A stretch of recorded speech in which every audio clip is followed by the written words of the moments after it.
ಜೈ Christ. ಎಲ್ಲರಿಗೂ 6 ಸಂಗತಿಗಳನ್ನು ಇವತ್ತಿನ ದಿನದಲ್ಲಿ ನಿಮ್ಮೊಂದಿಗೆ ನಾನು ಮಾತನಾಡ್ತಕ್ಕಂಥವನಾಗಿದ್ದೇನೆ. ಮೊದಲನೇದಾಗಿ, ಯೆಹೋವನ ಮಾತನ್ನು ಶ್ರದ್ಧೆಯಿಂದ ಕೇಳಬೇಕು.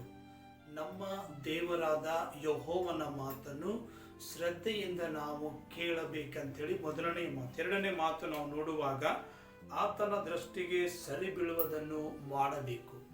ದೇವರ ಒಂದು ದೃಷ್ಟಿಗೆ ಸರಿ ಬೀಳ್ತಕ್ಕಂಥದ್ದು ನಾವು ಮಾಡಬೇಕು.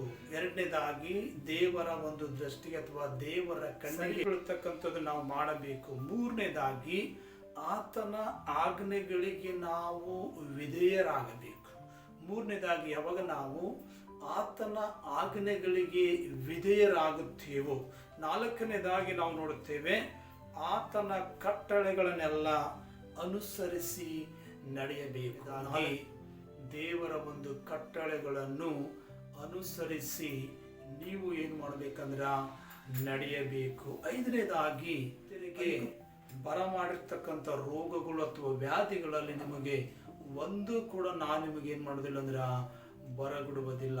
ಆರನೇದಾಗಿ, ಕೊನೆಯದಾಗಿ ನಾವು ನೋಡುತ್ತೇವೆ, ಯೆಹೋವನೆಂಬ ನಾನೇ ನಿಮಗೆ ಆರೋಗ್ಯದಾಯಕನು.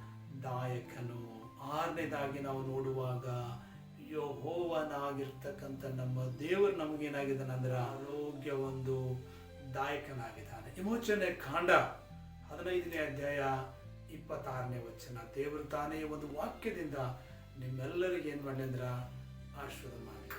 ಆಮೇಲೆ